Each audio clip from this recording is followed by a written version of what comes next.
قرآن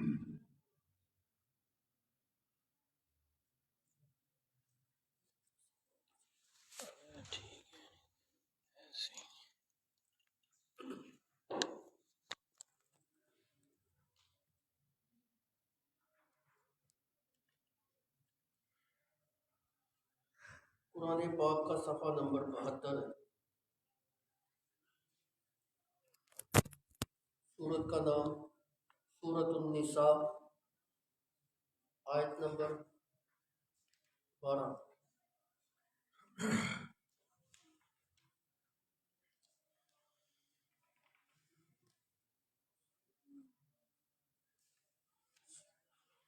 سورت نساء کی آیت نمبر 12 ہے۔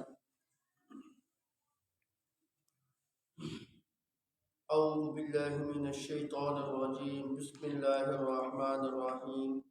وَلَكُمْ، اور تم حامدوں کے لیے، نصف حصہ ہے، ما ترک ازواجکم، جو تمہاری بیویاں چھوڑ کے مرے، ان لم یکن لہن ولد، اگر نہ ہو ان کے لیے اولاد، فَإِنْ كَانَ لَهُنَّ وَلَدٌ، پس اگر ان کی اولاد ہو، فَلَكُمُ الرُّبُعُ، پس تمہارے لیے چوتھا حصہ ہے، مما ترکنا، اس میں سے جو وہ چھوڑ جائیں، من بعد وصیۃ یوصین بہا، بعد اس وصیت کے جو انہوں نے کی ہے، او دین، یا قرضہ چکانے کے بعد، وَلَهُنَّ الرُّبُعُ، اور تم بیویوں کے لیے چوتھا حصہ ہے، مما ترکتم، جو تم چھوڑ جاؤ، ان لم یکن لکم ولد، اگر نہ ہو تمہارے لیے اولاد، فَإِنْ كَانَ لَكُمْ وَلَدٌ، پس اگر تمہارے لیے اولاد ہو، فَلَهُنَّ الثُّمُنُ، پس ان بیویوں کے لیے آٹھواں حصہ ہے،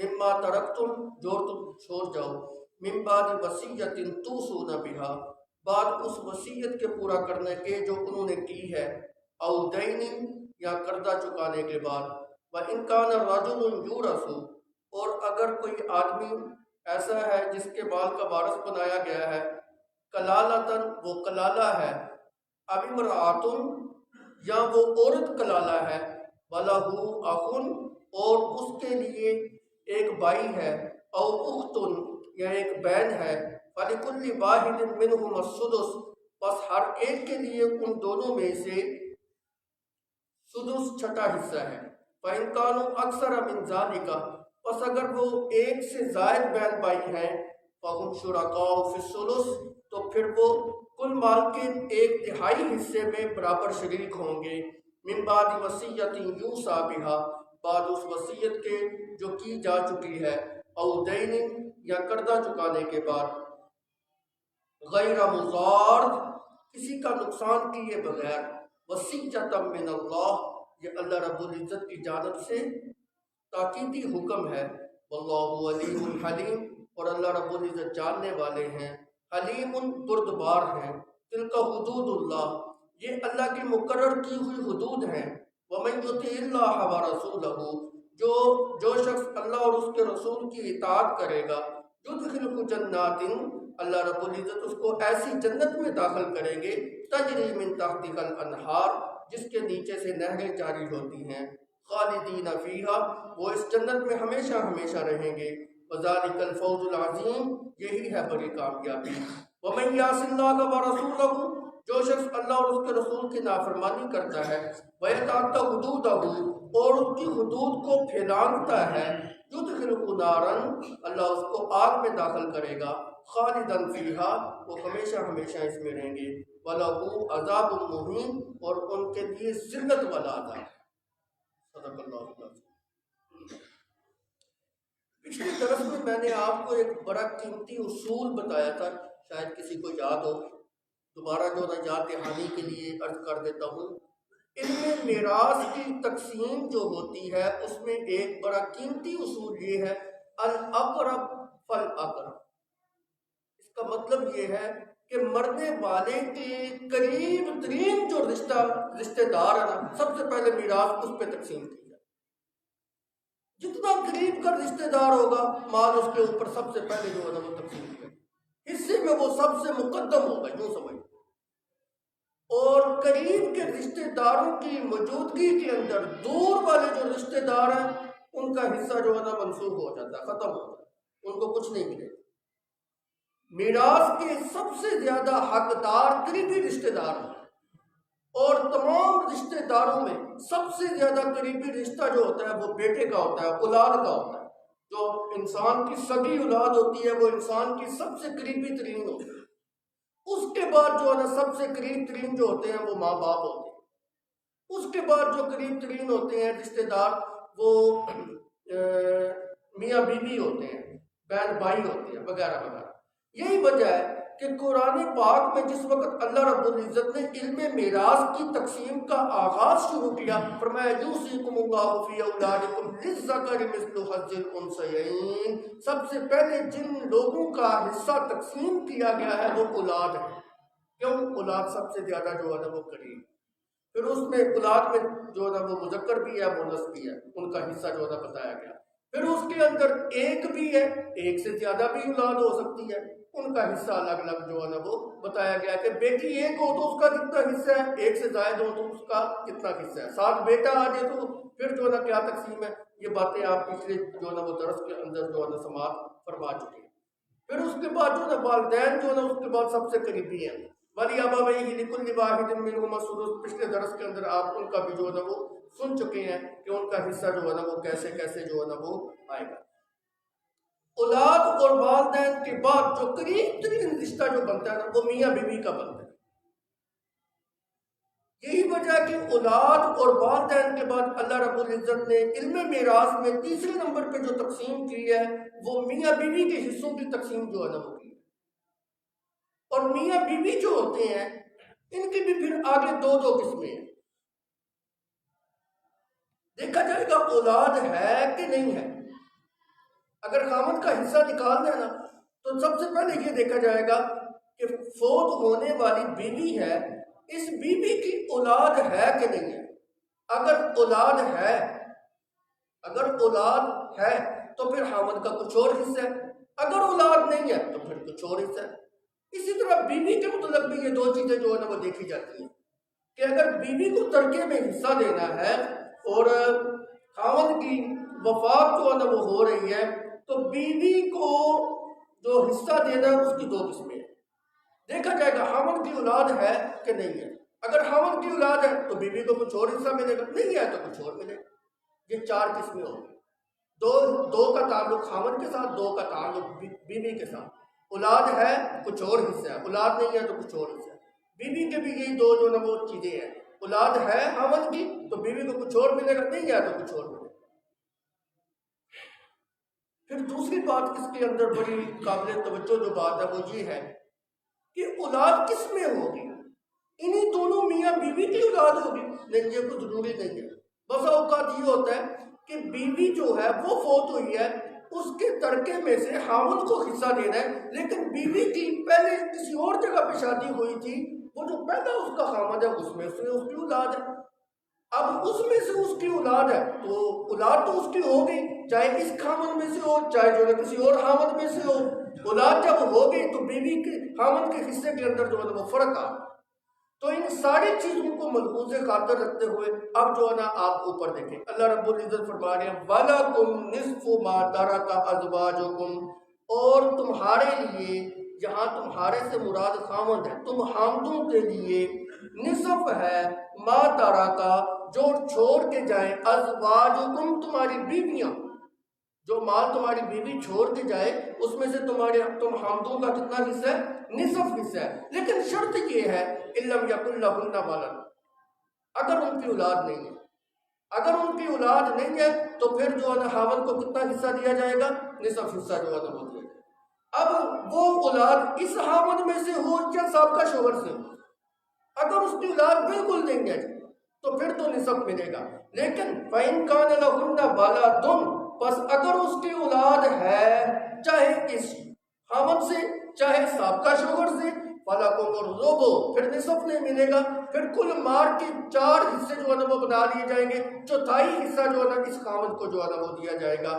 مِمَّا تَرَكْنَ مِن بَعْدِ وَصِيَّةٍ، جو وہ عورت جو ہے نا وہ چھوڑ کی گئی ہے، لیکن اس کے اندر ایک شرط یہ بھی ہے، من بعد وصیت یوصین بہا او دین، اس کی وصیت کو پورا کرنے کے بعد ترکے کو تقسیم کیا جائے گا، یا اس کے قرض کو چکانے کے بعد جو ہے ترکے کو تقسیم کیا جائے گا۔ یہاں پہ ایک نقطہ جو ہے چھوٹا سا عرض کرنا چاہتا ہوں، توجہ فرمائیے۔ اللہ رب العزت نے میاں اور بیوی کا جس وقت حصہ ذکر کیا تو خاوند کا حصہ مقدم کیا، کیوں؟ ایک سوال ہے کہ خاوند کے حصے کو کیوں مقدم کیا؟ بیوی کو تو بھی پہلے ذکر کیا جا سکتا تھا۔ اللہ رب العزت نے ایک مسئلہ سمجھایا ہے، میں آپ کو تھوڑا سا پیچھے لے کے جانا چاہتا ہوں۔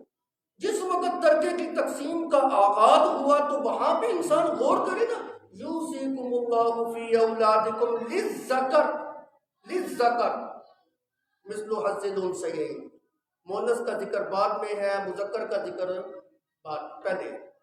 اس جگہ پر بھی خاوند کا ذکر پہلے ہے، مؤنث کا ذکر یعنی اس کی بیوی کا ذکر بعد میں ہے۔ اللہ یہ مسئلہ سمجھانا چاہتے ہیں کہ جو لوگ یہ کہتے ہیں نا کہ عورتیں جو یہ نعرہ بلند کرتی ہیں کہ ہم مردوں کے شانہ بشانہ چلیں گے، شانہ بشانہ چل ہی نہیں سکتے۔ اللہ نے ہر معاملے کے اندر ان کو پیچھے رکھا، ان کو مؤخر جو نہ کیا ہے، ترکے کی تقسیم کے اندر بھی ان کا ذکر جو نہ مؤخر کیا ہے، اور پھر ترکے کی تقسیم کے اندر بھی تفاوت ہے، مرد کا حصہ اور ہے، عورت کا حصہ اور ہے۔ یہ کسی صورت کے اندر بھی مرد کے شانہ بشانہ نہیں چل سکتا۔ یہ ایک بڑا قیمتی نقطہ جو ہے نا آپ کو دے رہا ہوں کہ اللہ نے مذکر کے حصے کا پہلے ذکر کیا، مؤنث کے حصے کا ذکر جو ہے نا وہ بعد میں کر کے ہمیں یہ اصول جو ہے نا وہ سمجھا دیا۔ مقام کے اعتبار سے، فضیلت کے اعتبار سے، عظمت کے اعتبار سے مرد کا مقام مرتبہ جو ہے نا وہ عورت سے زیادہ ہے، اور دوسری جگہ پہ صراحتاً فرما بھی دیا لیس الذکر کالانثیٰ، مذکر مؤنث کی طرح نہیں ہو سکتا، مرد عورت کی طرح برابری میں نہیں آ سکتا، کبھی بھی جو ہے نا وہ نہیں آ سکتا۔ تو اس لیے اللہ رب العزت نے مذکر کو مقدم جو ہے نا وہ، ایک اور وجہ بھی مفسرین نے ذکر کیا، وہ بھی سماعت فرما دیں۔ خاوند کے حصے کو مقدم اس لیے کیا، بعض اوقات یہ ہوتا ہے عورت کی وفات اپنے میکے میں ہوتی ہے تو اس کے شوہر کو اس بیوی کے مال سے محروم کر دیا جاتا ہے کہ یہ چونکہ دوسرے خاندان کے ساتھ تعلق رکھتا ہے لہذا اس کو مال سے سرے سے ہی محروم کر دیا جاتا ہے۔ اللہ رب العزت نے کہا ایسا نہ کرو، خیال کرنا۔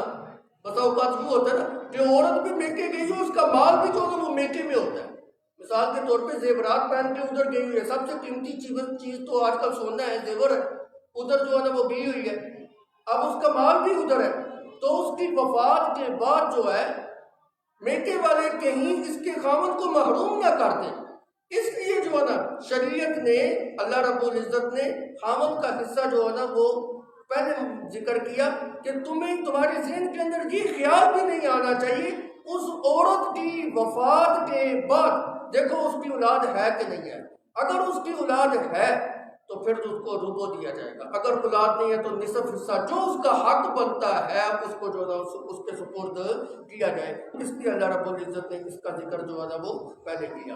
من بعد وصیۃ یوصین بہا او دین، میں نے پچھلے درس کے اندر بھی جو ہے نا وہ ذکر کیا تھا کہ میت کا جو ترکہ ہوتا ہے اس میں 4 چیزوں کا آپ نے لحاظ کرنا ہے۔ سب سے پہلی بنیادی چیز یہ ہے کہ میت کے ترکے میں سے، اسی کے مال میں سے اس کے کفن دفن کے اوپر جو ہے نا وہ خرچ کیا جائے گا۔ اس کو دوبارہ اس لیے رپیٹ کر رہا ہوں، مشکل مسائل ہیں، بڑی جلدی ذہن سے جو ہے نا وہ نکل جاتے ہیں، اور ہر آدمی کو اس کی ضرورت پڑتی ہے۔ مرنے والے انسان کے مال سے سب سے پہلا جو کام کیا جائے گا وہ اس کے کفن دفن کے اوپر خرچ کیا جائے گا۔ اور میں نے یہ بات بھی عرض کی تھی، کفن دفن کے اوپر جو خرچ کرنا ہے اس میں بخل کا مظاہرہ بھی نہیں کرنا، اور جو ہے نا اسراف بھی نہیں کرنا، فضول خرچی بھی نہیں کرنی۔ زندگی کے اندر جس درجے کا وہ لباس جو ہے نا وہ پہنا کرتا تھا اسی درجے کا کپڑا خرید کے اس کو جو ہے نا کفن دیا جائے گا۔ تو سب سے پہلے میت کے ترکے میں سے اس کے کفن دفن کے اوپر جو ہے نا وہ خرچ کیا جائے گا۔ نمبر 2، قرض کی ادائیگی کی جائے گی، اس بیچارے کو قرض سے بڑی ذمہ جو ہے نا وہ کیا جائے گا۔ نمبر 3، اگر اس نے کوئی وصیت لکھی ہے تو 1 ثلث مال تک اس کی وصیت کو نافذ العمل بنایا جائے گا۔ اگر اس نے جہالت کی بنیاد پر 1/3 سے اپنے مال میں زائد کے اوپر جو ہے نا وصیت کی ہے تو شریعت اس کو نافذ نہیں کرے. کیوں؟ اللہ کے پیغمبر صلی اللہ علیہ وسلم نے 1/3 مال کی جو ہے نا وہ اجازت دی ہے کہ 1/3 مال تک جو ہے نا بندہ جو ہے نا وصیت کر سکتا ہے. مثلاً کوئی بندہ مرنے سے پہلے یہ کہتا ہے کہ میرا 1/3 مال جو ہے نا فلاں ادارے کو دے دیا جائے، یتیموں کو دے دیا جائے، مدارس کو دے دیا جائے، فلاں جگہ پہ جو ہے نا خرچ کر دیا جائے، تو 1/3 مال تک تو اس کی وصیت کو نافذ العمل بنایا جائے گا. لیکن اگر اس نے زائد کی وصیت کیا تو اس کو نہیں کیا جائے گا. کفن دفن کا خرچہ بھی نکل گیا، اس کی وصیت کے اوپر عمل بھی جو ہے نا وہ ہو گیا، قرضے بھی چکا دیے. اب جو ترکہ بچ جائے اس کی تقسیم ایسے کر دی جس طرح شریعت نے اس رکوع کے اندر حصوں کے اندر بیان کر دیا. یہ 4 چیزیں جو ہے نا وہ میت کے مال کے ساتھ، اس کے مالی حقوق کے ساتھ متعلق ہے، جس کو ہر بندہ جو ہے نا وہ یاد کرے. پہلے اس کے مال کے اندر کفن دفن کے اوپر خرچ کیا جائے گا، پھر اس کے جو ہے نا قرض کو ادا کیا جائے گا، پھر اس کی وصیت کے اوپر جو ہے نا عمل کیا جائے گا، پھر اس کے بعد جو ہے نا اس کے بال بچوں کے اندر یا جو بھی ورثاء ہیں ان کے اندر جو ہے نا وہ تقسیم کیا جائے گا.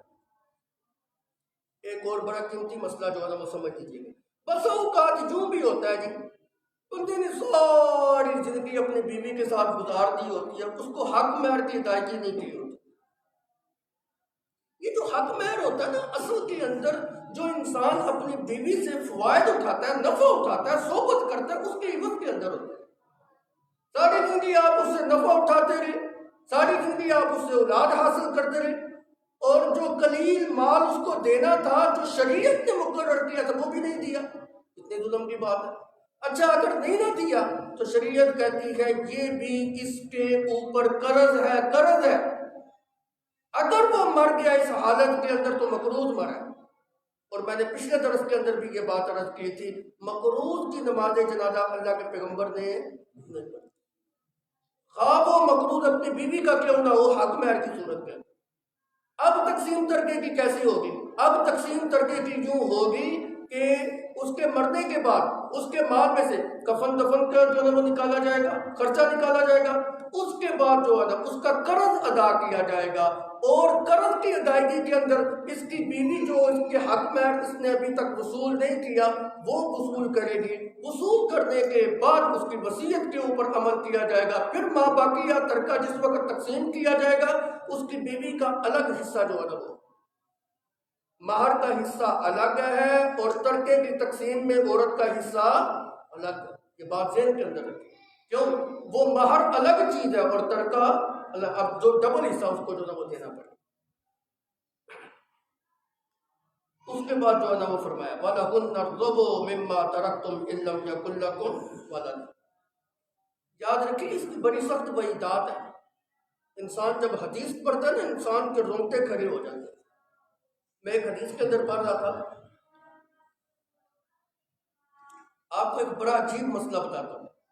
ایک بندے نے اپنی بیوی کو 1 طلاق دی. فقہ کا مسئلہ ہے. طلاق رجی دی. عورت طلاق رجی کی عدت میں بیٹھی ہوئی تھی، ابھی اس کی عدت پوری نہیں ہوئی، خاوند فوت ہو گیا. خاوند کیا ہو گیا؟ فوت ہو گیا. اب لوائقین یہ سمجھتے ہیں کہ شوہر نے اس کو دے دی طلاق. طلاق دینے سے میاں بیوی والا جو رشتہ تھا وہ تو ہو گیا ختم، لہذا اس کو ترکے میں سے حصہ نہیں دیا جائے گا. قطعاً نہیں.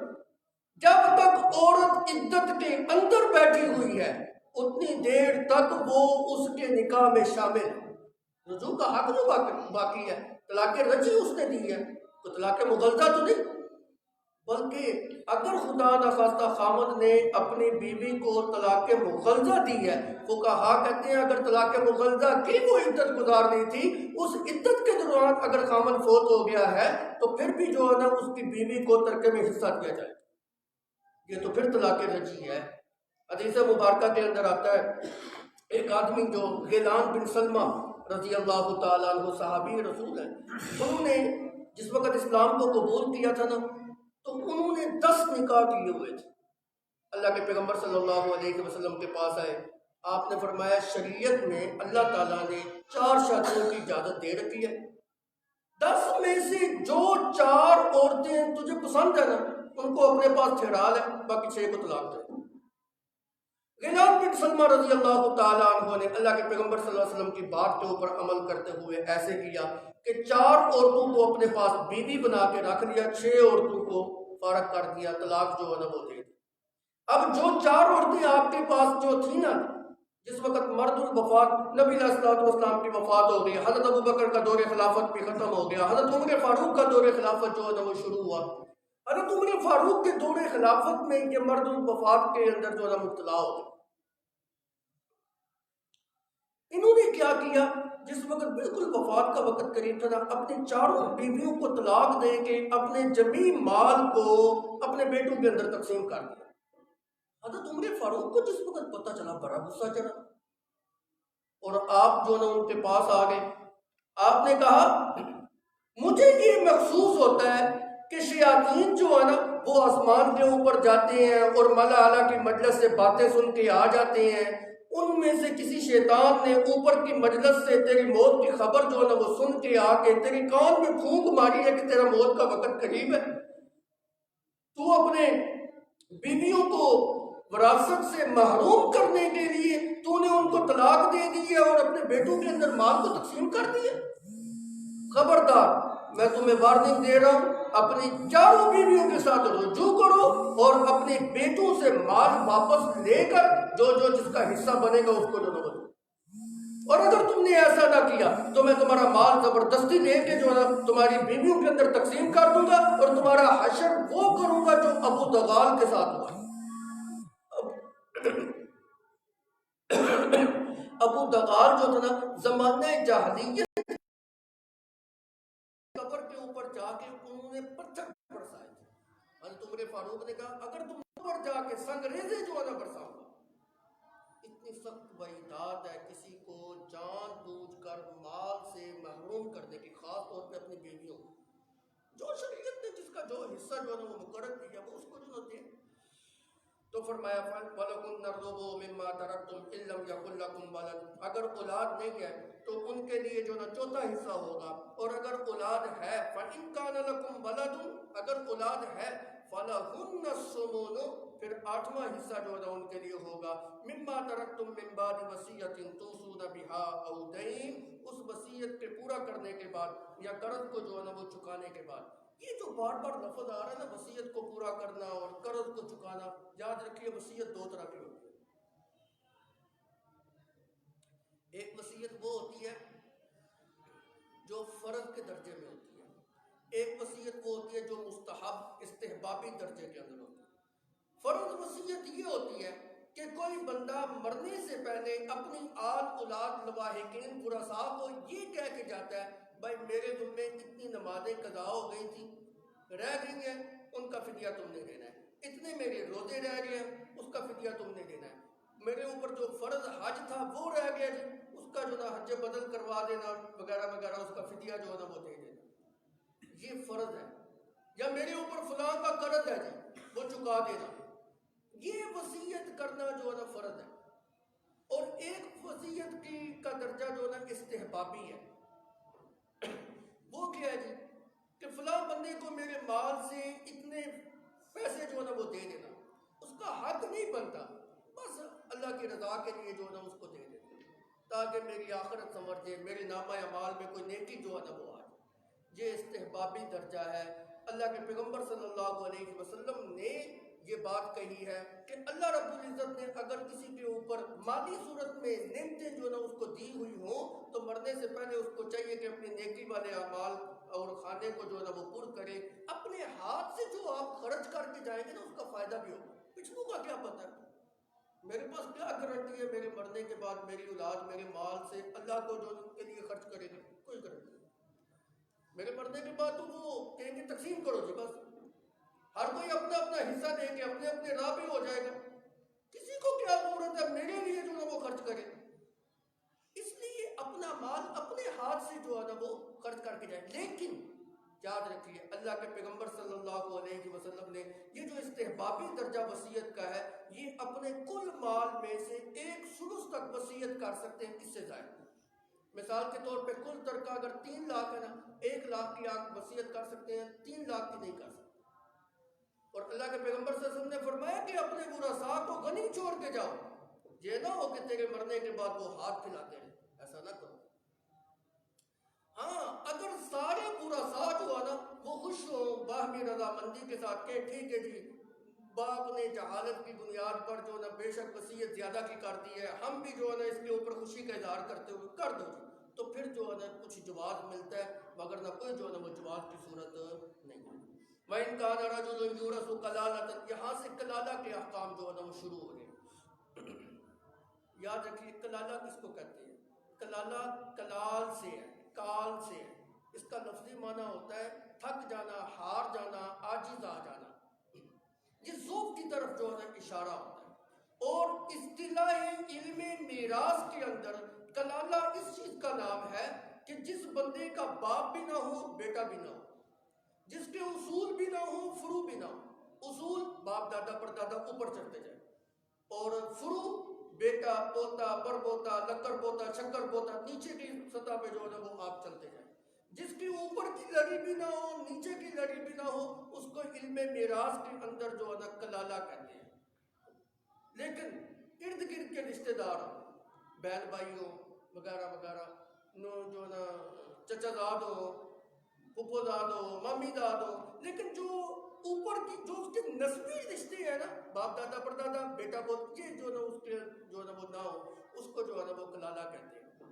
حضرت ابو بکر صدیق رضی اللہ تعالیٰ عنہ سے صحابہ نے پوچھا امیر المومنین آپ ہمیں بتائیں کلالہ کس کو کہتے ہیں؟ تو آپ نے فرمایا میں تم کو بتاتا ہوں لیکن خیال کرنا اگر میں نے درست بتا دیا نا تو یہ اللہ اور اس کے رسول کی جانب سے جو ہے نا وہ ہوگا، اور اگر مجھ سے بتانے میں غلطی ہوگی، دیکھیں کتنی احتیاط ہے مسئلہ بتانے کے اندر، امیر المومنین نبی کے بعد جو سب سے بڑا علم کے اندر جو بڑا ہوئے اس کی احتیاط دیکھیں مسئلہ بتانے میں۔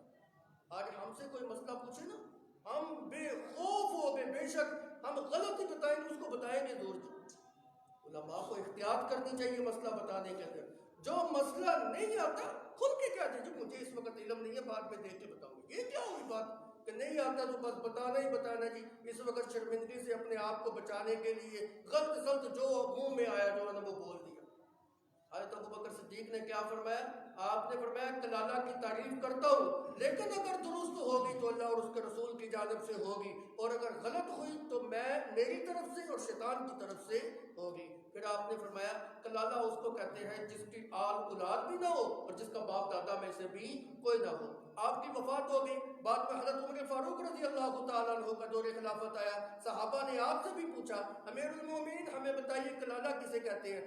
آپ نے کہا میں ابو بکر کی مخالفت کیسے کر سکتا ہوں، میری کیا مجال میں ابو بکر کی مخالفت کروں؟ جواب دیکھیں آپ بتانا یہ چاہتے ہیں کہ جو بات ابو بکر نے بتائی تھی وہی درست ہے، میں اس کی مخالفت نہیں کرتا۔ تو کلالہ اس کو کہتے ہیں جس کے اصول اور فروع جو ہے نا وہ نہ ہو۔ وَإِنْ كَانَ رَجُلٌ يُورَثُ كَلَالَةً أَوِ امْرَأَةٌ، اور اگر کوئی مرد ایسا ہے جس کی مال کا وارث جو ہے نا وہ بنایا گیا وہ کلالہ ہے، یعنی اس کے باپ بھی نہیں ہے اس کی اولاد بھی نہیں ہے، أَوِ امْرَأَةٌ، یا کوئی عورت کلالہ والی صورت کے اندر آ گیا، اس کے اوپر ماں باپ بھی نہیں ہے اور نیچے اولاد بھی نہیں ہے، لیکن وَلَهُ أَخٌ، یاد رکھیں کلالہ کی کل 6 صورتیں ہیں، کل 6 صورتیں، 2 صورتوں کا ذکر یہاں بھی ہے اور 4 صورتوں کا ذکر اسی صورت کے آخر میں آخری آیت میں آئے گا، یستفتونک قل اللہ یفتیکم فی الکلالہ، وہاں پہ 4 صورتیں وہاں پہ آئیں گی، 2 صورتیں جو ہے نا یہاں پہ جو ہے نا وہ ذکر ہو رہی ہیں، اور یہاں پہ جو 2 صورتیں ذکر ہو رہی ہیں نا یہاں سے وَلَهُ أَخٌ أَوْ أُخْتٌ سے مراد اخیافی بہن بھائی مراد ہے۔ یہ بھی بات سمجھ لیجیے، علم میراث میں اخیافی اللاتی اور عینی کس کو کہتے ہیں؟ اخیافی جیسے بعض بھائی بہن بھائی ایسے ہوتے ہیں جو ماں شریک ہوتی، ماں ایک ہوتی ہے باپ جدا جدا ہوتے ہیں، اور بعض بہن بھائی ایسی ہوتی ہیں جو باپ شریک ہوتی ہیں، باپ تو ایک ہوتا ہے لیکن جو ہے نا مائیں مختلف ہوتی ہیں، اور بعض جو ہے نا بہن بھائی ایسی ہوتی ہیں جو حقیقی بہن بھائی ہوتی ہیں، ماں بھی ایک ہے باپ بھی ایک ہے، ان کو جس کا ماں باپ ایک ہو اس کو عینی بہن بھائی بھی کہتے ہیں اور حقیقی بہن بھائی بھی کہتے ہیں۔ جن کا باپ ایک ہو ماں جدا ہو ان کو علم میراث کی اصطلاح میں اللاتی بہن بھائی کہتے ہیں، اور جن کی ماں ایک ہو باپ جدا ہو اس کو علم میراث کی اصطلاح کے اندر اخیافی بہن بھائی کہتے ہیں۔ وہ جو کلالہ کی 4 صورتیں اس صورت کے آخر کے اندر آ رہی ہیں وہاں پہ اللاتی اور عینی بہن بھائیوں کی بات جو ہے نا وہ ہوگی، اور یہاں پہ اخیافی بہن بھائیوں کی بات ہوگی۔ یہ مشکل مقام ہے، اس کو ذہن کے اندر جو ہے نا وہ رکھیں۔ اور یہاں پہ جو اخیافی بہن بھائی کی بات ہو رہی ہے یہ تفسیر کوئی مفسر اپنی طرف سے نہیں کر رہا، بلکہ عبداللہ ابن مسعود رضی اللہ تعالیٰ عنہ کی قرات کے الفاظ ہی جو ہے وَلَهُ أَخٌ أَوْ أُخْتٌ، آگے بریکٹ میں لکھا ہوا من الأم، وہ جو بہن بھائی ایسے ہوں جو ماں کی جانب سے ہوں، باپ کی جانب سے نہ، ماں باپ دونوں شریک بھی نہ، تو ان کی بات جو ہے نا یہاں پہ ہو رہا ہے۔ پھر ان کی 2 جو ہے نا وہ قسمیں ہیں۔ اگر تو بہن بھائی ایک ہے جی فَلِكُلِّ وَاحِدٍ مِّنْهُمَا السُّدُسُ، تو ان میں سے ہر ایک کو چھٹا حصہ جو ہے نا وہ دیا جائے گا۔ وَإِن كَانُوا أَكْثَرَ مِنْ ذَلِكَ، اور اگر ایک سے زائد ہے فَهُمْ شُرَكَاءُ فِي الثُّلُثِ، تو کل مال کا 1/3 نکال کے اس میں ساروں کو برابر جو ہے نا وہ شریک کر دیا جائے گا۔ لیکن بات وہی ہے من بعد وصیۃ یوصی بها او دین، پہلے قرض کی ادائیگی کی جائے گی، اس کے بعد جو ہے نا وصیت کے اوپر عمل کیا جائے گا، پھر جو ہے نا ترکہ تقسیم کیا جائے گا۔ اگلا جملہ ہے تو چھوٹا سا جملہ لیکن پورے رکوع کا خلاصہ ہے، غیر مضار، غیر مضار، کوئی کسی کا نقصان کرنے والا نہ ہو، کوئی کسی کا نقصان، میت مرنے والا کسی کو نقصان پہنچانے والا نہ ہو۔ اس کی تو بے شمار مثالیں جو ہے نا مفسرین نے جو ہے نا وہ دی ہیں کہ کیا مراد ہے نقصان پہنچانے سے۔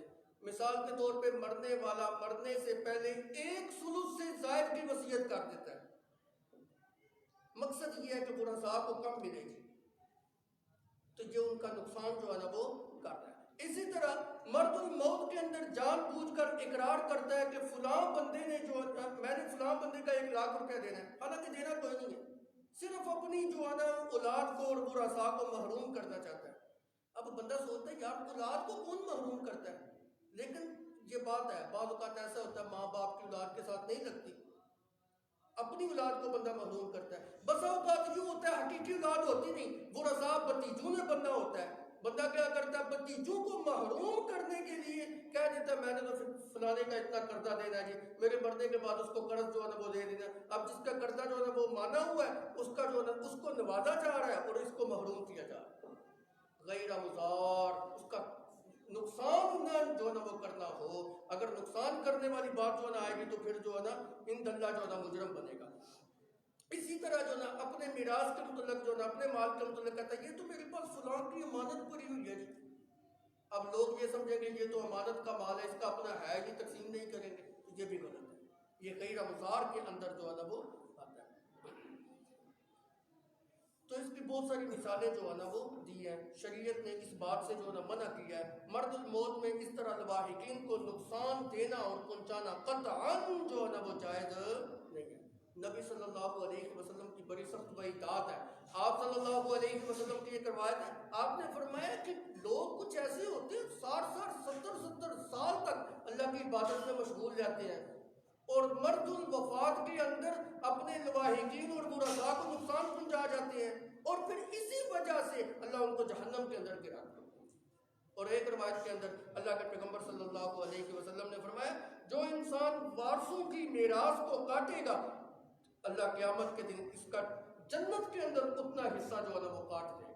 اتنا سخت جو ہے نا وہ گناہ ہے، جس کا جو جتنا حصہ بنتا ہے بس اس کو جو ہے نا وہ دیا جائے۔ وصیۃ من اللہ، یہ اللہ کا مقرر کیا ہوا جو ہے نا وہ حصہ ہے، وصیۃ من اللہ، اس کا تاکیدی حکم اللہ نے دیا ہے۔ دیکھیں بار بار اللہ یہ لفظ بول رہے ہیں یوصیکم اللہ فریضۃ من اللہ وصیۃ من اللہ، اللہ نے یہ چیزیں جو ہے نا مقرر کی ہیں، اللہ کی مقرر کردہ حدود کو پھیلانے کی کوشش مت کرو، جو حصے جس کے شریعت نے مقرر کیے ہیں اس کو جو ہے نا اسی طرح دو۔ واللہ علیم حلیم، اللہ جاننے والے ہیں، اس نے اپنے علم کے مطابق سب کے حصے مقرر کیے ہیں۔ اگر تم خرد برد کرنے کی کوشش کرو گے صدا کے جو نا مستحق ٹھہرو گے۔ ہاں بسا اوقات کیوں ہوتا ہے اللہ رب العزت جلدی صدا نہیں دیتے، کیوں نہیں دیتے؟ حلیم، وہ بردبار ہے، جلدی نہیں پکڑتا، ڈھیل دے دیتا ہے، مہلت دے دیتا ہے، لیکن اس کا مطلب یہ نہیں ہے پکڑتا ہی نہیں ہے۔